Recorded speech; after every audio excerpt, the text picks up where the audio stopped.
تعزیت ہوتی ہے۔ تو عزیزان گرامی 3 سال 8 مہینے حکومت رہی ہے، اور ان 3 سالوں کے اندر کہتے ہیں کہ 3 سال میں اس نے 3 ایسے گناہان کبیرہ، ویسے تو اس کی پوری زندگی گناہان کبیرہ سے بھری ہوئی ہے، لیکن 3 ایسے گناہ کیے ہیں کہ جس کی جہنم کے لیے کافی تھے، جس کے بعد پھر توبہ کے دروازے بند ہو جاتے ہیں۔ بعض ایسے گناہ ہیں جس کے بعد پھر توبہ قبول نہیں ہوتی ہے، تفصیل میں نہیں جاؤں گا اب۔ تو پہلے 61 ہجری کے اندر واقع کربلا اس کے ہاتھوں ہوا، 62 ہجری کے اندر واقع ہرہ، اور 63 ہجری کے اندر جو خانہ کعبہ پہ حملہ کیا، منجنیق سے باقاعدہ خانہ کعبہ کے غلاف تک کو آگ لگا دی گئی اس کے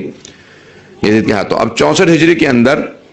جب اطباء کو بلایا گیا، طبیبوں کو بلایا گیا، جو اس زمانے کے ڈاکٹرز ان کو بلایا گیا، کہا یزید کو سکون نہیں ملتا ہے، کہا کہ اس کو ایک ایسا مرض لاحق ہو گیا ہے کہ اس کا کوئی علاج نہیں ہے،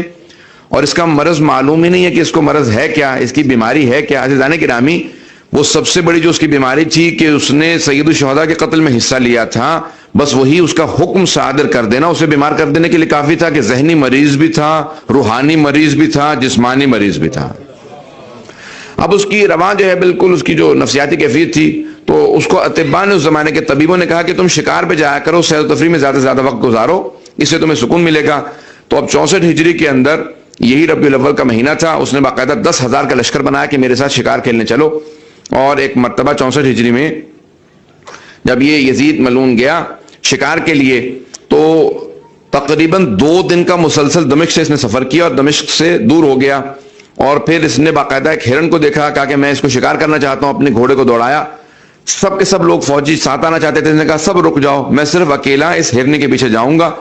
اور تیزی سے ایک وادی میں، یہاں تک کہ ایک بہت ہی بھیانک قسم کی وادی میں داخل ہو گیا، یہ روایات میں مختلف دیکھ کے آئے آج۔ تو ایک مرتبہ جب وارد ہوا تو اس نے دیکھا کہ قریب تھا کہ ہرنی کو